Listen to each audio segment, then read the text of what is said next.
Vamos a pasar, hermanos, a la predicación de la palabra. Y yo quisiera recordarles que muchas veces a lo largo de este año, aquí en la iglesia se nos ha explicado sobre lo que es la religiosidad. Seguramente ustedes se acuerdan. Y se nos ha explicado cómo la religiosidad termina apartándonos de Dios. Cómo la religiosidad son los esfuerzos humanos que, desprovistos de la gracia y de la misericordia de Dios, intentan ganar algún mérito delante de Dios y que pues son ineficientes en el momento de relacionarse con el Señor. Pero pues así como se nos ha explicado qué es la religiosidad, y pues la Biblia tiene mucho que decir acerca de eso, la Biblia también nos presenta la otra cara de la moneda y nos muestra cómo es en realidad una relación con Dios, o cómo debe ser una relación con Dios, cómo debe ser una relación viva, una relación verdadera, personal, sana, auténtica con el Señor. Y pues qué lugar mejor en la Biblia para encontrar cómo debe ser esa relación viva con Dios que los salmos. Estoy seguro que ustedes van a estar de acuerdo conmigo. Los salmos nos presentan la realidad de cómo debe ser esa relación viva con el Señor. Y pues en esta mañana vamos a tomar uno de esos salmos, específicamente el Salmo 34. Y voy a tratar de presentarles, hermanos, cómo debe ser una relación con el Señor, pero una relación auténtica y viva, que va mucho más allá de un cumplimiento mecánico, va mucho más allá de una costumbre o de una tradición, y se vuelve una relación con un Dios personal y un Dios real. Hay un tipo de programas, seguramente ustedes han visto alguna vez estos programas que son concursos de cocina, por ejemplo MasterChef, seguramente ustedes los han visto. Pues en estos programas se nos presenta chefs que están concursando, preparan su comida, se nos explica los ingredientes que componen un alimento, se nos explican las técnicas de cómo se preparan. Hay un juez que está en el programa y se sienta y prueba la comida y da su opinión, dice esto está bien, esto está mal, esto le faltó, y pues nos presenta, ¿no? El programa nos presenta esos alimentos que pues seguramente deben de ser deliciosos, pero personalmente yo encuentro que esos programas son insoportables. Y si les pregunto yo, ¿por qué creen ustedes que estos programas son, pues por lo menos en mi perspectiva, insoportables? ¿Por qué creen que es? Pues porque por mucho que yo mire la imagen, por mucho que yo mire el video, por mucho que yo mire la foto de esa comida, hay algo de lo cual no puedo participar cuando solamente estoy viendo ese programa. Yo puedo ver el programa en una televisión con la última tecnología. ¿Cuál será la última tecnología? QLED o ultra alta definición, 8K. Me puedo poner unos lentes en tercera dimensión y ver la imagen, pero hay algo que no puedo hacer cuando veo ese programa. Lo que no puedo hacer es probar la comida. Y por lo tanto mi experiencia de lo que es ese programa se queda corta. Por eso yo no los puedo ver.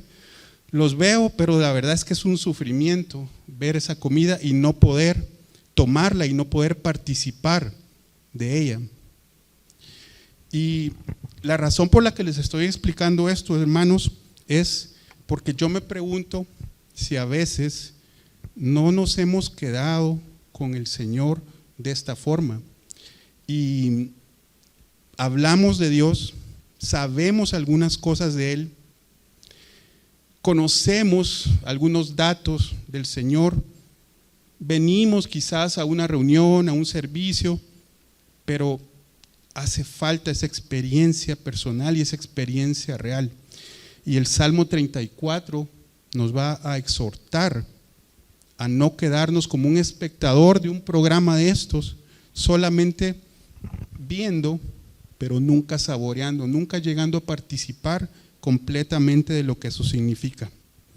El Salmo 34 va a exaltar dos atributos de Dios: su bondad y su cercanía. Y yo le invito a que lo leamos, el Salmo 34 en este momento. Por favor, búsquelo en su Biblia. Y desde ahorita le invito a que se fije en el Salmo 34, en cómo el mismo Salmo va a resaltar la bondad y la cercanía de Dios. La bondad y la cercanía de Dios, y cómo nos muestra en este Salmo de David una relación con Dios.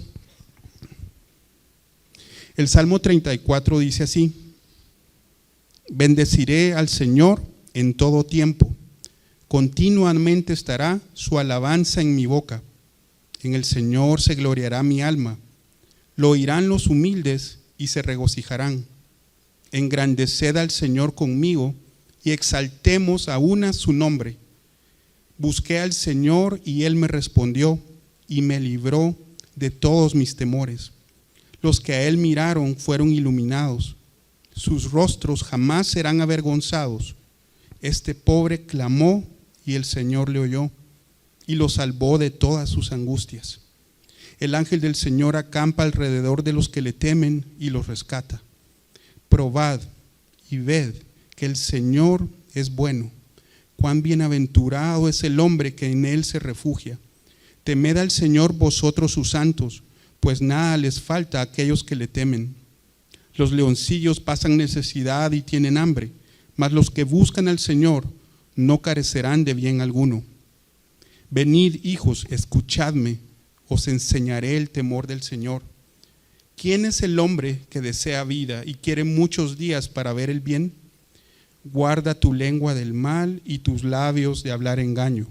Apártate del mal y haz el bien. Busca la paz y síguela.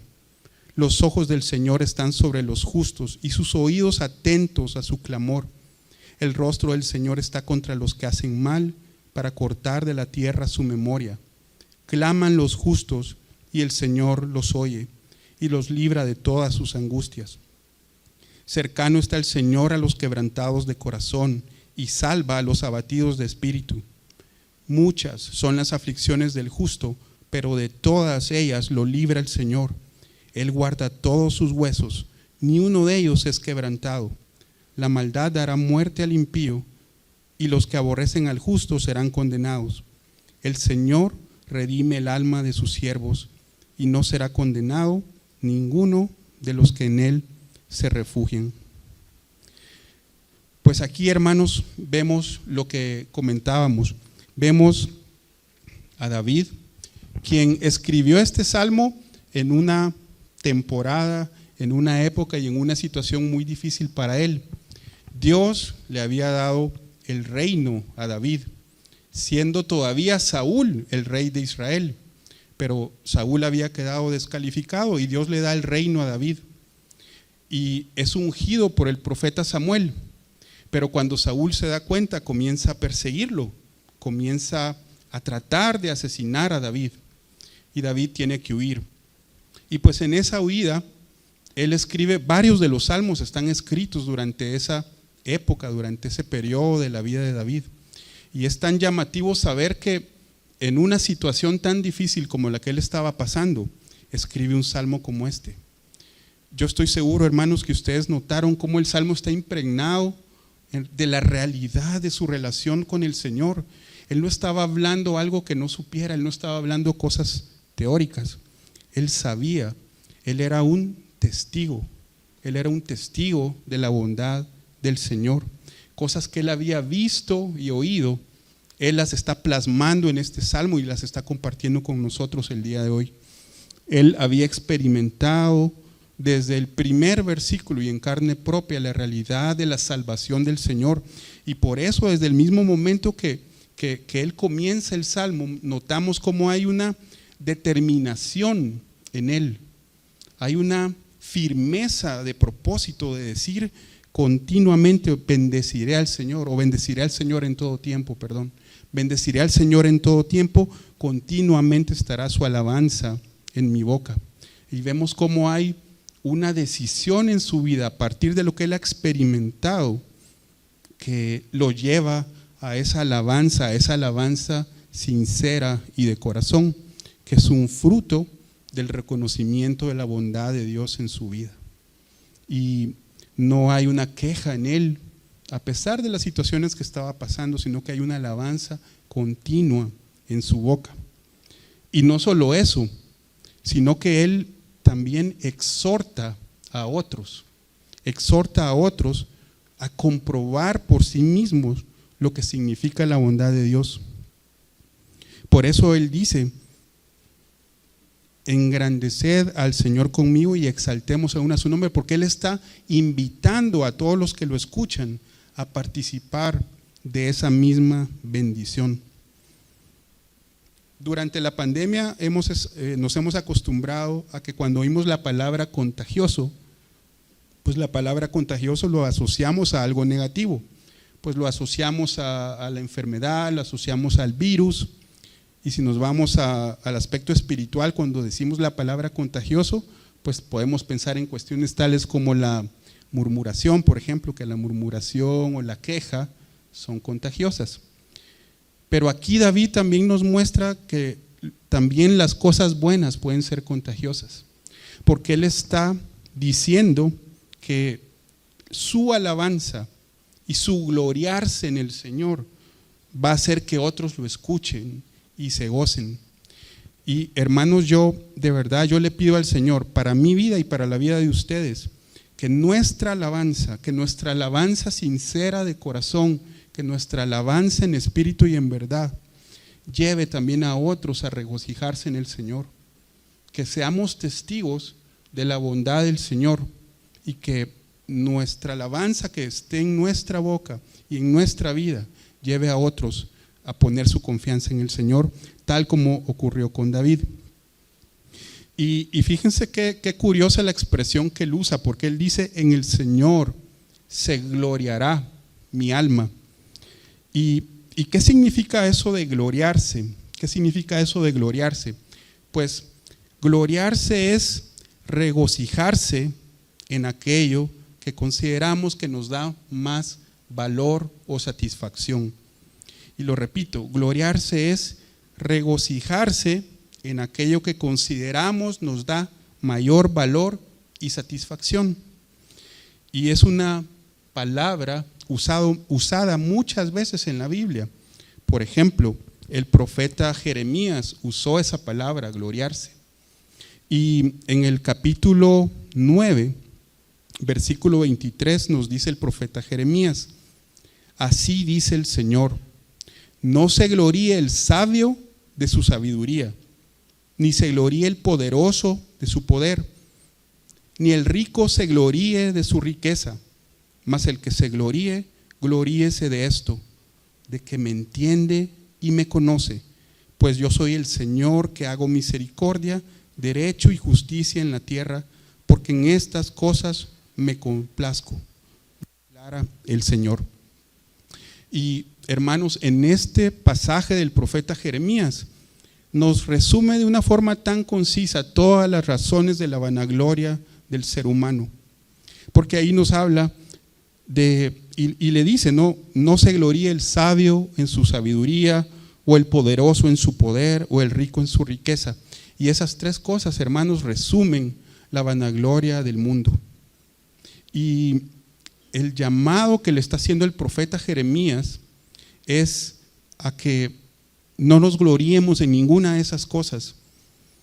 Tantos motivos de orgullo que el ser humano tiene: su conocimiento, sus títulos, sus estudios, su trabajo, su dinero, sus cuentas bancarias, sus carros, su salud física, tantas cosas, incluso algunas de ellas que pueden ser buenas en sí mismas, pero que cuando se convierten en un motivo de gloriarse, se vuelven algo vano. Y a eso nos está llamando tanto David como Jeremías, a no gloriarnos en ninguna de esas cosas, sino que el que se gloríese de que me entiende y me conoce, pues yo soy el Señor que hago misericordia. Y noten cómo tanto Jeremías como David están fundamentando ese llamado que están haciendo al conocimiento verdadero de Dios, al conocimiento verdadero de Dios. Porque cuando conocemos al Señor, entonces ya no nos gloriamos en nosotros mismos, nos gloriamos en el Señor. Gloriarnos en el Señor significa el reconocimiento y el gozo de que sabemos que no es la fuerza de nuestra mano, no son los méritos de nuestra vida, nuestros logros o nuestros premios los que nos dan algo. Todo lo que tenemos viene de Él y la salvación viene de Él. Ese es el llamado que nos hace Jeremías y David también junto con él. Entonces, todo esto nos lleva, hermanos, a compartir la buena noticia, a compartir nuestra fe. Por eso, David, insisto, dice, engrandeced al Señor conmigo. Cuando nosotros compartimos la buena noticia del Señor, cuando nosotros predicamos el Evangelio, estamos haciendo eso, estamos llamando al ser humano, estamos llamando a las personas a engrandecer al Señor junto con nosotros. Que nuestra alabanza sea contagiosa, que nuestro testimonio lleve a otros a regocijarse. Esa bondad de Dios que ya mencionamos, esa bondad de Dios se va a manifestar en respuestas a la oración. Y comienza David a enumerar una lista de cosas por la cual él está agradecido, y es una lista maravillosa y hermosa. Y comienza a decir, por ejemplo, la respuesta a la oración, libertad de todos los temores, la iluminación o el entendimiento y sabiduría, el no avergonzarse de su esperanza y la cercanía del Señor. Todos esos son motivos por los cuales David agradece al Señor. Hermanos, y yo los exhorto en este momento a que ustedes también hagan un recuento en su vida, y estoy seguro que lo pueden hacer, así como David lo hizo ahí. Yo estoy seguro que también ustedes pueden hacer un recuento en su vida y comenzar a darse cuenta y a tener conciencia y a ser agradecidos por cómo el Señor ha demostrado su bondad con nosotros. Y veamos estas cosas que dice David. La respuesta a la oración. Él dice, este pobre clamó y lo oyó el Señor. Hermanos, yo no sé si de verdad comprendemos el privilegio que tenemos como creyentes de poder presentar nuestras peticiones delante de Dios. Y quizás voy a ser un poco más audaz en lo que voy a decir. Yo creo que no. Yo creo que los creyentes no tenemos la conciencia de lo que significa el acceso que tenemos delante del Señor y cómo Él nos invita y nos llama a llegar delante de Él, a presentar nuestras oraciones, a presentar nuestra alabanza, a presentar nuestras peticiones con Él. David sí que lo tenía muy claro. Y él dice, este pobre clamó y el Señor lo oyó. Y tenemos esa certeza, hermanos, nosotros los creyentes podemos orar delante del Señor con la convicción y la confianza que Él escucha nuestra oración. También dice David que lo libró de todos sus temores. Es una obra integral del Señor que David reconocía que no había enemigo que él tuviera mayor que Dios, y por eso podía tener la convicción de decir eso, que el Señor lo libró de todos sus temores. El entendimiento y sabiduría verdaderas, porque el Salmo dice que los que a él miraron fueron iluminados, y a eso se refiere, a que sus ojos tienen el entendimiento de la verdad. Jesús dijo que el que le siguiera no andaría en tinieblas, sino que tendría la luz de la vida. Y los creyentes, hermanos, tenemos ese privilegio de que sabemos que nuestra vida no va a la deriva, nuestra vida no va de aquí para allá sin un propósito fijo, sin un destino. Nosotros tenemos la verdad de la palabra de Dios, que nuestra vida está en las manos de un Dios que en su providencia ha ordenado todas las cosas para nuestro bien, y que Él está obrando en nosotros y que ha prometido que todas las cosas obran para el bien de los que le aman. Por lo tanto, tenemos esa convicción.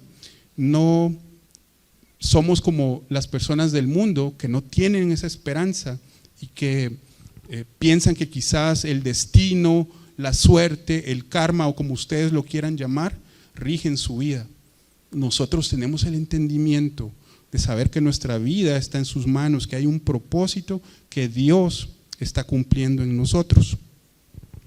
También David habla de cómo su esperanza no fue decepcionada. Él dice, las palabras que él usa es que sus rostros jamás serán avergonzados. Y a eso se refiere. Cuando nosotros tenemos una esperanza en algo o alguien, si ese algo o alguien nos falla, pues somos avergonzados, porque aquello en lo que habíamos puesto nuestra confianza fracasa. Pero aquellos que ponen su esperanza en el Señor, aquellos que buscan al Señor, aquellos que conocen la bondad de Dios, no serán avergonzados. Y también nos habla David acerca de la cercanía del Señor. Y el versículo 7 nos dice que el ángel del Señor acampa alrededor de los que le temen y los rescata. Y esa palabra acampar muchas veces en la Biblia se usa en un contexto como de batallas. Y es porque verdaderamente pues el creyente está en una batalla espiritual. Y la promesa que tenemos de Dios es que Él manda a su ángel alrededor de nosotros y ese ángel nos rescata. David una y otra vez experimentó esa verdad. Ahora yo quisiera decirles algo, hermanos, no sé si ustedes han escuchado la palabra ateísmo, seguramente todos la han escuchado, el ateísmo. Y hay una palabra que se relaciona de alguna forma, pero no es exactamente lo mismo, que es el agnosticismo. ¿Han escuchado esa palabra?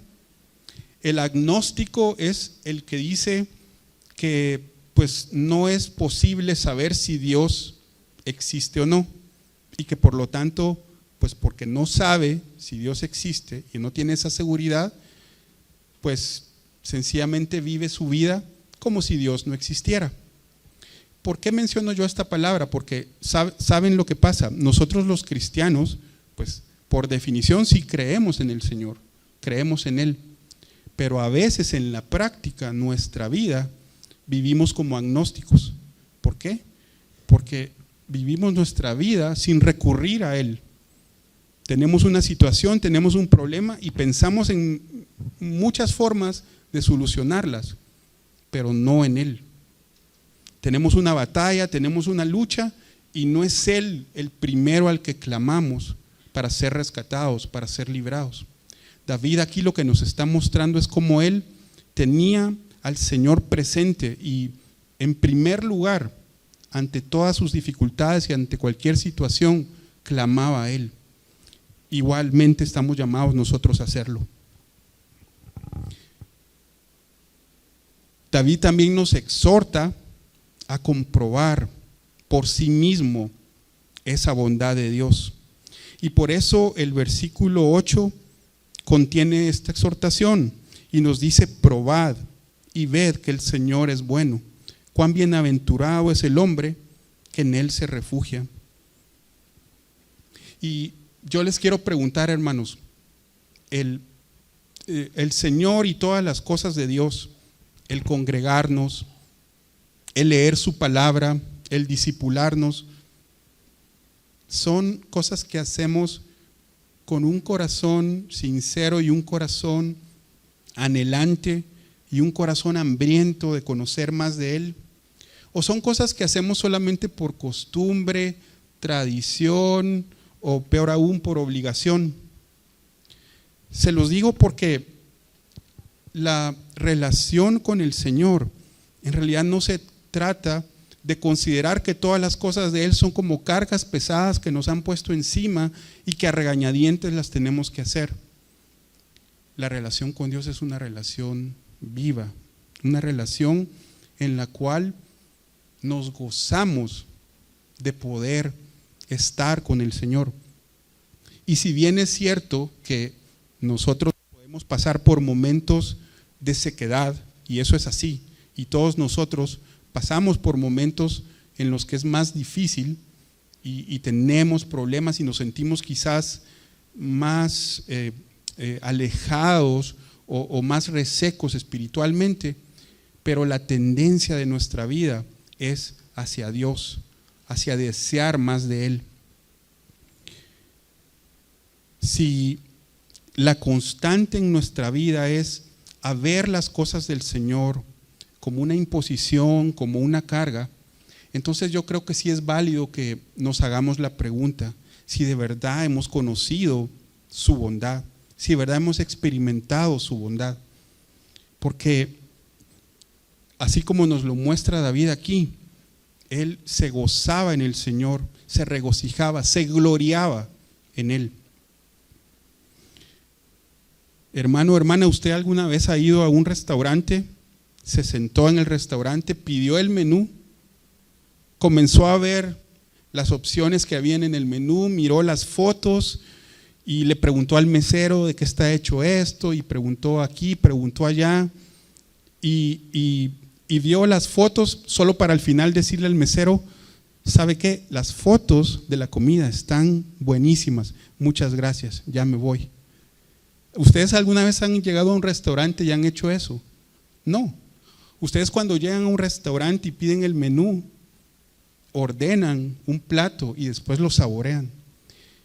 Y la exhortación y el llamado que nos está haciendo David es a eso. Nos está diciendo: probad y ved que el Señor es bueno. Hermanos, verdaderamente vale la pena que en tu corazón te hagas la pregunta si has experimentado la bondad del Señor. Y de hecho ya lo vamos a ver más adelante, que incluso en el Nuevo Testamento se nos repite esa pregunta. Porque no podemos quedarnos solamente como un espectador, no podemos quedarnos solamente como el que mira la foto de la comida, se la describen, pero nunca llega a probarla. Eso no es una relación con Dios y eso no es el conocimiento de Dios al cual el Señor quiere que entremos. Y concretamente David nos llama a probar la bondad del Señor, a probar la bondad del Señor. ¿Y qué es la bondad del Señor? Yo encontré una cita de un pastor que ya murió hace algunos años, A.W. Tozer, que él habla acerca de lo que es la bondad de Dios. Y fíjense cómo lo describe él. Él dice: la bondad de Dios es lo que le predispone a ser generoso, cordial, benevolente y lleno de buenas intenciones para con los hombres.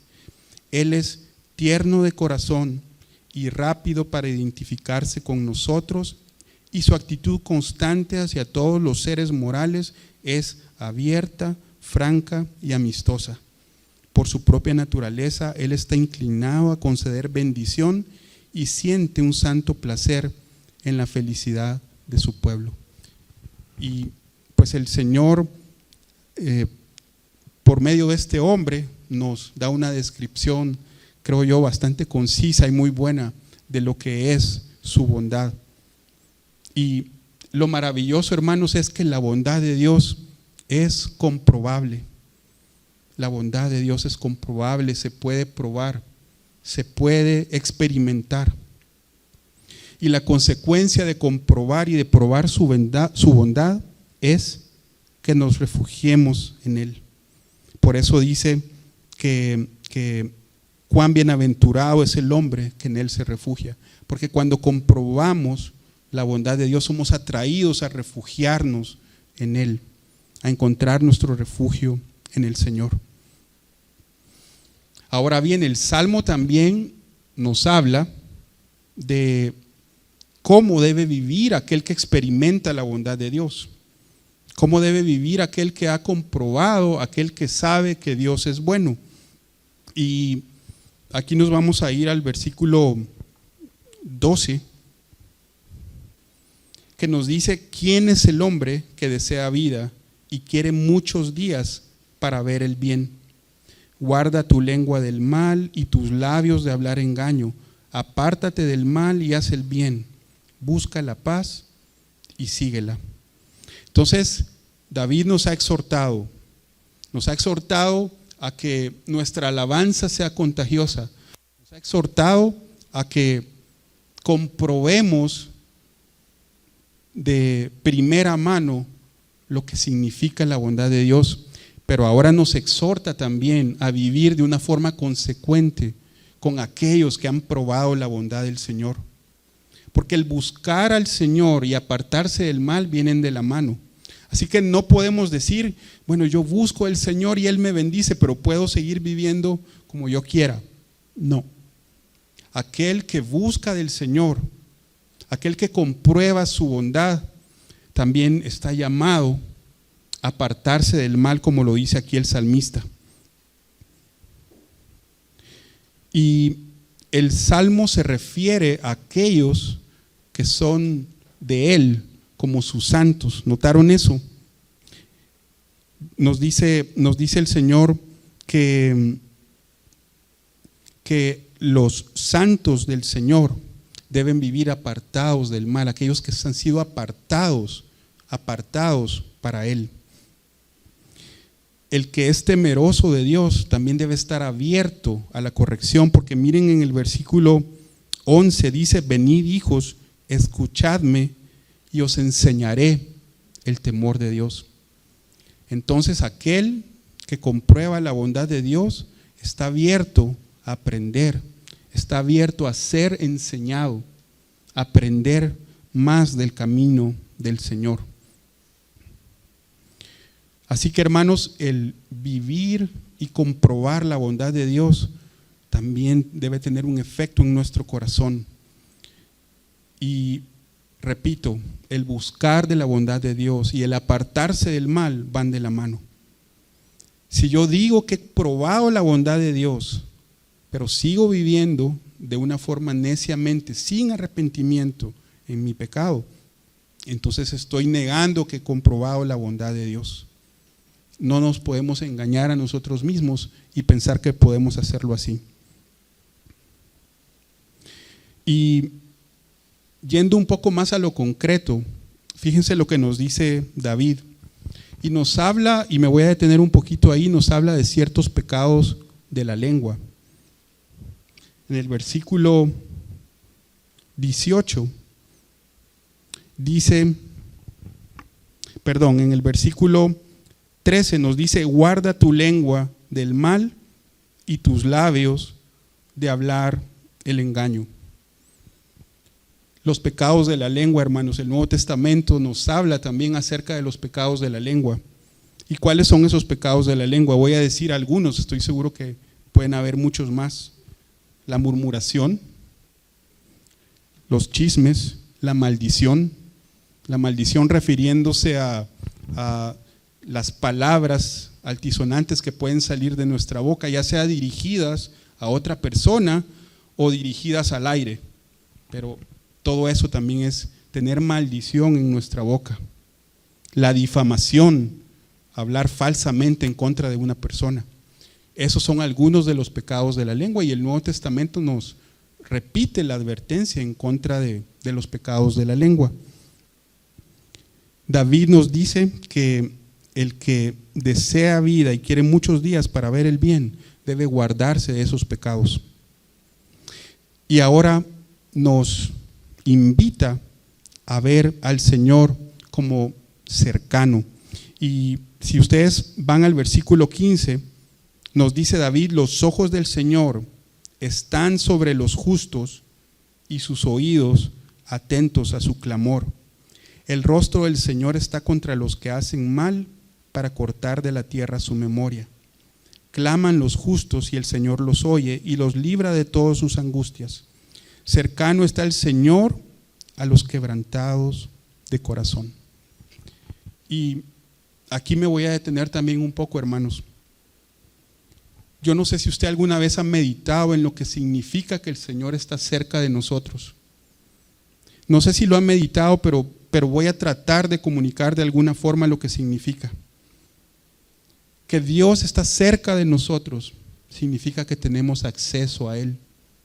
Significa que podemos tener intimidad con el Señor. Significa que podemos tener confianza para pedirle. Significa que podemos llegar a su presencia sin hacer un trámite de 5 pasos previos para poder llegar. Significa que podemos entrar a su presencia sin burocracia. Piensen ustedes en algún trámite que han tenido que hacer alguna vez en alguna institución del gobierno y seguramente han sufrido lo que significa la burocracia.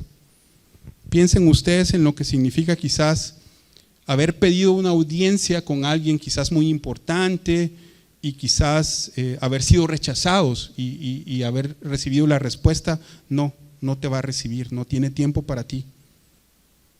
Si nosotros pensamos todo eso y lo contrastamos con el Señor, vamos a tener una idea de lo que significa que el versículo 18 dice: cercano está el Señor. El Señor está cercano porque su Hijo Jesús nos abrió el camino para que Él esté cercano. Y por lo tanto nos podemos acercar a Él por el camino que Él nos abrió, con toda confianza, sin burocracia, sin papeleo, sin trámites, sin el temor de ser rechazados, por el camino que Jesús nos abrió. Pero eso sí, aquí hay una condición que seguramente ustedes ya la vieron. Dice: cercano está el Señor, pero ¿a quién? A los quebrantados de corazón. Y es bien importante esa condición. ¿Y por qué es importante? Porque el apóstol Santiago nos dice en el capítulo 4, versículo 6 de Santiago, que el Señor resiste a los soberbios, pero a los humildes les da gracia. Por eso es importante esta condición, porque aquí nos está diciendo el Señor: yo no estoy cercano a todos, sino que nos dice que Él está cercano a los quebrantados de corazón. ¿Y quiénes serán esos quebrantados de corazón, hermanos? ¿Quiénes creen ustedes? Pues nos vamos a ayudar otra vez del mismo David y nos vamos a ir a un salmo muy conocido, el Salmo 51. Y aquí nos explica quiénes son los quebrantados de corazón. El Salmo 51 dice en el versículo 16, ¿se recuerdan ustedes que este salmo, el tema de este salmo es el arrepentimiento? Y nos dice David ahí: porque no te deleitas en sacrificio, de lo contrario yo lo ofrecería. No te agrada el holocausto. Los sacrificios de Dios son el espíritu contrito. Al corazón contrito y humillado, oh Dios, no despreciarás. Entonces, esos son los quebrantados de corazón, aquellos que reconociendo su pecado, renuncian a tratar de ofrecer sacrificios por sí mismo a Dios, sino que ofrecen ese corazón dolido y reconociendo su pecado al Señor. Y ese corazón, nos dice su palabra, no será despreciado. Entonces, es a esos a los que Dios está cercano, es a esos a los que Dios dice que salva a los abatidos de espíritu. Recuerdo, hermanos, Santiago 4:6, esa no está ahí, pero se las recuerdo nuevamente. El Señor resiste a los soberbios, pero a los humildes les da gracia. Entonces, ¿dónde creen, hermanos, que podemos ver en su grado más excelente la bondad y la cercanía del Señor? Pues obviamente nosotros como creyentes que estamos a este lado del Nuevo Testamento, sabemos que el lugar donde podemos contemplar de una mejor forma la bondad de Dios y su cercanía es en Jesús. Y yo quisiera pedirles, hermanos, que pensemos y meditemos juntos en lo que significa eso. En primer lugar, el Señor Jesús se encarnó. La palabra de Dios nos dice que Él hizo su tabernáculo en medio de nosotros, hizo su habitación en medio de nosotros y se encarnó. Eso es cercanía. Y su bondad se manifiesta en grado sumo en el Evangelio y en la muerte de su Hijo. Y creo que no hay mejor resumen de esa verdad que lo que nos dice el apóstol Pablo en el libro de Efesios. Y les quisiera pedir que busquemos Efesios 2 y vamos a leer desde el versículo 1. Y yo me imagino que ya ustedes han leído esta cita, hermanos, pero yo les quisiera pedir que la lean con ese entendimiento de lo que significa la bondad de Dios y que la lean y beban de verdad de la bondad de Dios manifestada en lo que dice aquí. Miren lo que nos dice el apóstol Pablo. Vamos a leer del versículo 1 al 7.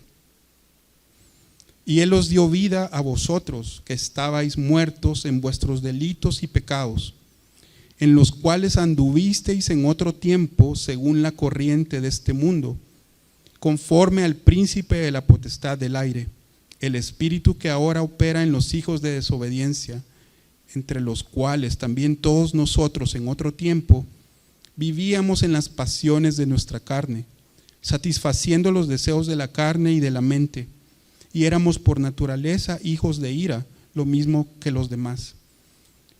Y aquí viene la intervención de Dios. Así como rescató a David, aquí viene Dios e interviene por nosotros. Y dice, pero Dios, que es rico en misericordia, por causa del gran amor con que nos amó, aun cuando estábamos muertos en nuestros delitos, nos dio vida juntamente con Cristo. Por gracia habéis sido salvados. Y con Él nos resucitó, y con Él nos sentó en los lugares celestiales en Cristo Jesús, a fin de poder mostrar en los siglos venideros la sobreabundante riqueza de su gracia por su bondad para con nosotros en Cristo Jesús. Hermanos, eso que acabamos de leer, que yo creo que pasaremos la eternidad bebiendo y comprendiendo de las profundidades de su gracia, de lo que está manifestado ahí. Pero todo eso que acabamos de leer ahí, de cómo Él, aún estando muertos en nuestros delitos y pecados, intervino a favor de nosotros, de cómo Él nos ha resucitado y nos ha identificado con su Hijo, todo eso se debe a su bondad para con nosotros en Cristo Jesús. Entonces, nosotros, creyentes del Nuevo Testamento, tenemos todavía más ventaja que David, que experimentó la bondad de Dios de una forma maravillosa, pero nosotros aún más, porque nosotros hemos recibido y hemos sido identificados y hemos sido resucitados junto con su Hijo. Y por si esto fuera poco, nos habla también el apóstol Pablo de la cercanía que ahora experimentamos con Dios. Y vamos a adelantarnos un poco más al versículo 12. Y Pablo ahí mismo siempre en Efesios 2 nos sigue diciendo, recordad que en ese tiempo estabais separados de Cristo, excluidos de la ciudadanía de Israel, extraños a los pactos de la promesa, sin tener esperanza y sin Dios en el mundo. Pero ahora en Cristo Jesús, vosotros, que en otro tiempo estabais lejos, habéis sido acercados por la sangre de Cristo. Entonces, hermanos, creo que no podemos nosotros más que maravillarnos ante la magnitud de lo que Dios ha hecho por nosotros. Y no está de más que recordemos cuál era nuestra condición sin el Señor. Aquí Pablo lo hace por nosotros y nos dice, estábamos separados de Cristo, ajenos a sus promesas, lejos de los pactos, sin la ciudadanía en el pueblo de Dios. Pero ahora en Él hemos sido acercados, participamos, y por eso estas palabras del Salmo 34 que se escribieron hace 3000 años, nosotros podemos apropiarnos de ellas con confianza. y gozarlas y comerlas y saborear la bondad del Señor. Todo eso por la obra que el Señor Jesús hizo por nosotros. Entonces, hermanos, ¿qué hacemos? ¿Qué vamos a hacer ante la realidad de su bondad, ante la realidad de su cercanía? Pues yo les exhorto a considerar algunos puntos. Seguramente hay otras cosas, pero les exhorto a considerar algunos puntos. En primer lugar, hermanos, no caigas jamás en la tentación de ver a Dios como alguien distante o como alguien indiferente a tu vida o a tu situación. David nos ha recordado aquí que el Señor está cerca, que el Señor está atento al clamor de su pueblo. No caigamos en esa tentación, porque a veces somos tentados a decir, no, el Señor no se ha dado cuenta de lo que yo estoy pasando. El Señor nos está recordando esta mañana que el Señor conoce nuestro camino. En segundo lugar, seamos testigos de su bondad. Hermanos, alabemos al Señor de una forma, y no me refiero solamente al momento en que cantamos aquí, obviamente que no me refiero solo a eso, pero alabemos al Señor de tal forma que podamos llamar a otros a hacer lo mismo y a regocijarse. El testimonio de los redimidos trae gozo, hermanos. Y estoy seguro que ustedes lo pueden testificar así como yo lo puedo hacer. En tercer lugar, reconozcamos que el que ha experimentado la bondad de Dios va a anhelar más de ella. Y eso nos lo dice el apóstol Pedro en 1 de Pedro capítulo 2. Y miren lo que nos dice él. Por tanto, desechando toda malicia y todo engaño, hipocresías, envidias y toda difamación, desead como niños recién nacidos la leche pura de la palabra, para que por ella crezcáis para salvación, si es que habéis probado la benignidad del Señor. Entonces el apóstol Pedro nos está diciendo que aquella persona que ha probado la benignidad, es decir, la bondad de Dios, va a tener sed de esa leche espiritual que es la palabra de Dios. Así que, hermanos, les tengo que hacer la pregunta: ¿cuál es su actitud ante la palabra de Dios? Qué difícil leer la Biblia, no me dice nada. Si esa es la actitud, pues por momentos yo lo entiendo, porque insisto, todos nosotros pasamos por momentos de resequedad espiritual, pero estoy hablando de la tendencia general de nuestra vida. Si nuestra actitud ante la palabra de Dios es de indiferencia constante, entonces vale la pena que hagamos la pregunta que hizo aquí Pedro: si es que verdaderamente has probado la benignidad del Señor. Y si tu actitud constante ante la palabra es indiferencia, pesadez, entonces probablemente la respuesta es no. No has probado todavía la bondad del Señor. ¿Y qué otra cosa debemos hacer? Esta confianza en el Señor, esta confianza en su bondad, se va a manifestar también en una vida apartada del mal, en una vida de temor de Dios. Esa vida sabia y apartada que el mismo apóstol Pedro ahorita nos dijo, que desechamos toda malicia y todo engaño, y nuevamente vuelve a hablar de los pecados de la boca o de la lengua. Y una cosa más que no está ahí, pero que yo se las digo en este momento. ¿Ustedes creen que cuando David dijo que el Señor me libró de todos sus temores, significa que él jamás volvió a tener alguna dificultad en su vida? ¿Creen ustedes que así fue? No. el Señor lo libró en ese momento de todos sus temores, pero mientras Él estuvo en esta tierra, siguió experimentando dificultades, siguió luchando contra el temor. Y igual para nosotros, hermanos, nosotros clamamos al Señor y Él nos libra, y sin embargo seguimos en esta tierra, seguimos en la lucha. Entonces el Salmo también nos apunta y nos da un anticipo de lo que va a ser la liberación final cuando Él regrese, y que cuando Él regrese seremos completamente libres de todo peso y del pecado y de todo enemigo. Pero mientras ese momento llega, clamamos a Él y somos librados, y esperamos que llegue ese momento definitivo de la liberación completa. Ahora bien, es posible que alguien de los que está aquí no se identifica en ningún momento con todo lo que hemos hablado, pero que el Señor le esté hablando y le esté trayendo convicción a su corazón de que efectivamente la razón por la que no ha experimentado y por la que no puede gozarse en esa salvación y en esa bondad de Dios es porque en realidad nunca le ha conocido.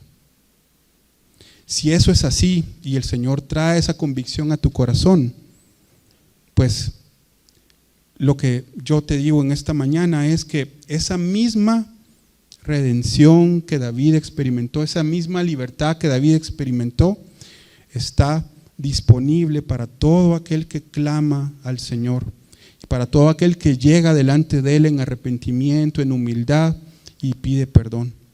Por lo tanto, si nunca has experimentado lo que significa la bondad de Dios y el Señor ha traído esa convicción a tu corazón, el Señor te está llamando a hacerlo, y para que junto con el resto del pueblo de Dios puedas también alabar y glorificar a Dios. Y quiero terminar, hermanos, con la parte final del Salmo, el versículo 19. Y posiblemente ustedes han pensado en algún momento, y si lo pensaron, tienen toda la razón para haberlo pensado, que este Salmo habla acerca de los justos y de los que temen a Dios. Pero si nos hacemos la pregunta y si examinamos nuestra vida, nos vamos a dar cuenta que nosotros no hemos vivido en justicia. No hemos vivido en la justicia que demanda la ley de Dios. Hemos pecado, hemos caído, hemos ofendido al Señor. Si examinamos nuestra propia vida, nos vamos a dar cuenta que no hemos vivido todo el tiempo en una vida temerosa de Dios.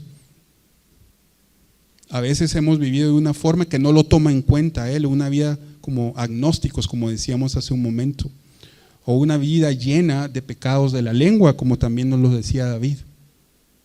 Pero entonces, ¿qué hacemos?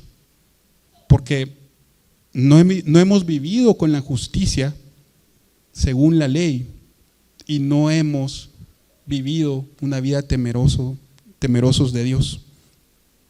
Pues este salmo nos apunta a la obra de Jesús y nos apunta a la vida de aquel que sí vivió una vida de justicia perfecta y una vida temerosa de Dios.